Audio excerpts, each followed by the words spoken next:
Did you talk to the police at that time? Yes. Oh yeah, the police had a very large presence in the town. Unlike today, we've no longer got a police station, but the police station was somewhere I regularly called, and I was, after a while, after establishing yourself, they'd eventually take you in, past the front office, come round to the back mic and have a cup of coffee. And in those days, there were 2 sergeants, 7 constables, and 2 detectives. Just for Walton.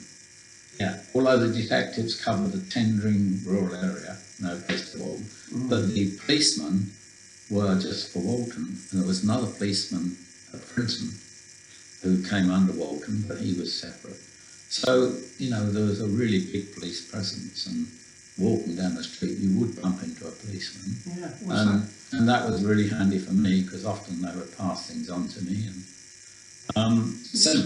was there a lot of crime then? Was that necessarily I think there wasn't a lot of crime then, because the deterrent value of the police were continually in your sort of vision almost.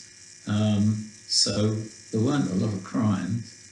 And there again, Coast Guards, that was a busy place, and I used to call there quite regularly. And in 1966, which was my first year as Walton reporter, that was a tremendously busy year for the lifeboat, because we had the pop ships off here, and people would try and row out thinking they look so close, but they're actually just over 3 miles out.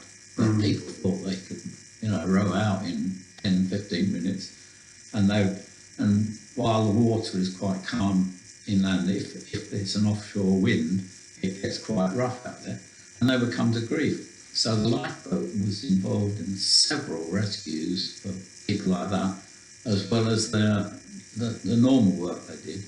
As you know, we've got long sandbanks off our coast which bring people to grief. And in fact, in 1966, one of the most famous rescues, probably the most famous in all these years, was rescuing people off the boat called Ipapanti, a Greek steamer that would run aground on the Long Sand Head. And Walton Lifeboat went out 4 times in very stormy weather. It was November time, very stormy weather. The first time they went out, the captain said, "No, we're going to stick it out, we don't want rescuing." Then the next day, the captain changed his mind. The lifeboat went out again and took a lot of the crew off. But the captain and his mate wouldn't come off.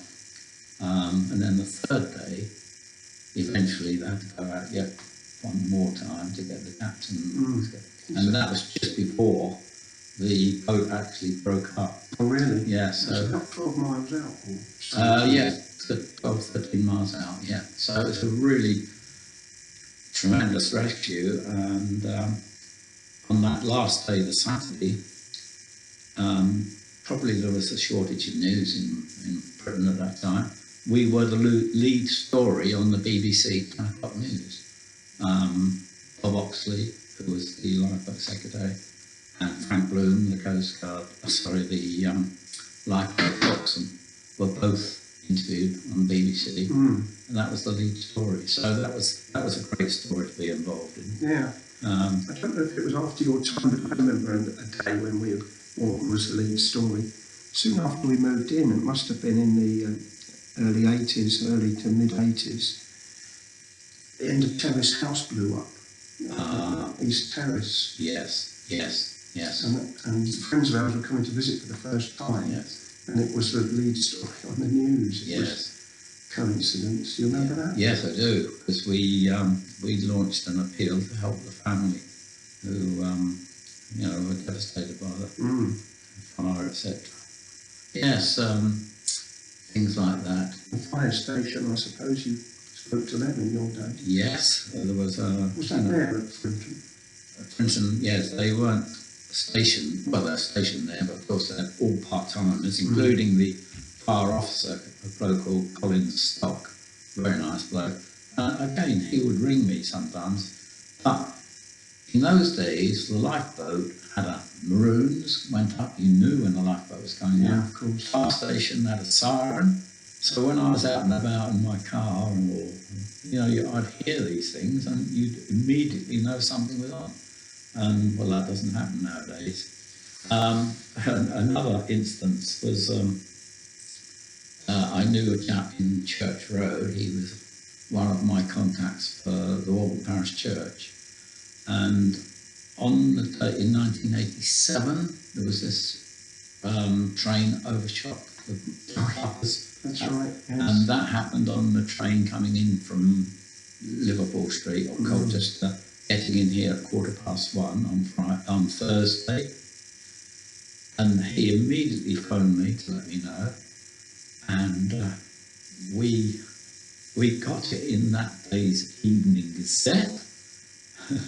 What a story at 1:15 that happened was in that day's Evening Gazette. Now the Evening Gazette, well, they printed 24 hours before. And so it was a good lead story for us on the Friday. Yeah, it demolished the toilets, didn't it, at the station?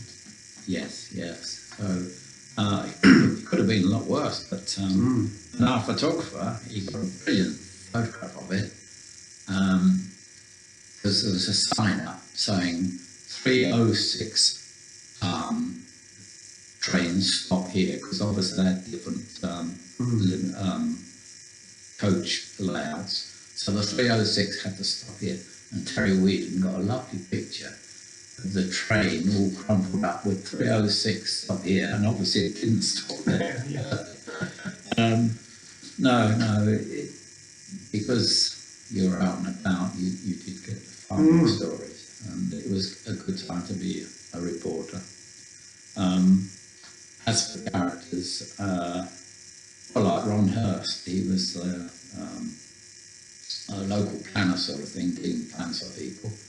And he once, I remember this on a Sunday, he phoned me to say, "Mike, I've got a really good story for you." I said, "What's that?" He said, "Frederick's going to have a fish and chip shop." I said, "Oh, well, I didn't see any planning application." He said, "No, they don't need a planning application. They're going to open as soon as possible." I said, "Why don't they?" He said, "No, it's in the old copper kettle, which had a license for takeaway as well as serving food there. So the fish and chip shop doesn't need planning permission." So that's a story immediately on it, and it went round the world.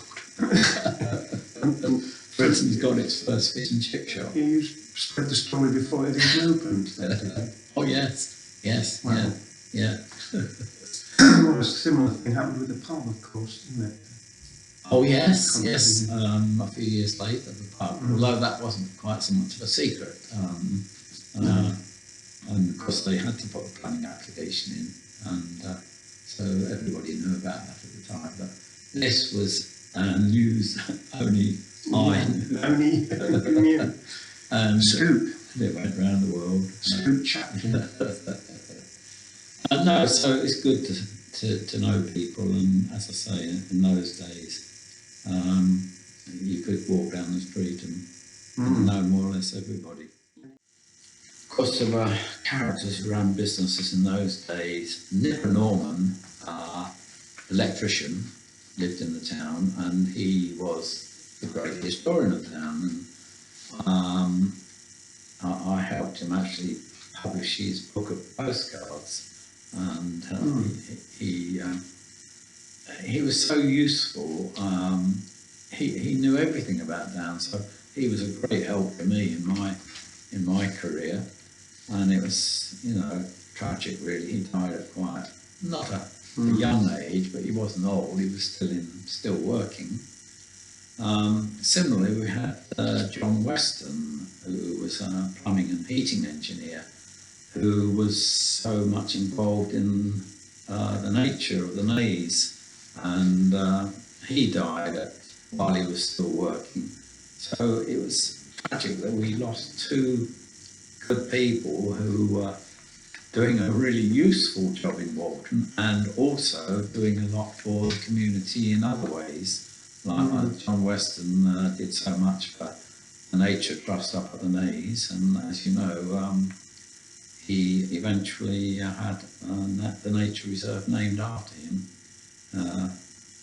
So they were two good characters. And another good character who ran a shop for a long time was John Metcalfe. Well, I used to call there every week for angling news, and often he would have photographs as well. Sometimes we had to take our own photograph. Somebody caught a big fish. Yeah, yes. So yes, that sometimes made the front page, a big fish. But it's a shame that we've lost all these characters and things they did. But there we go. Happy days. Yeah. Okay, well, thank you.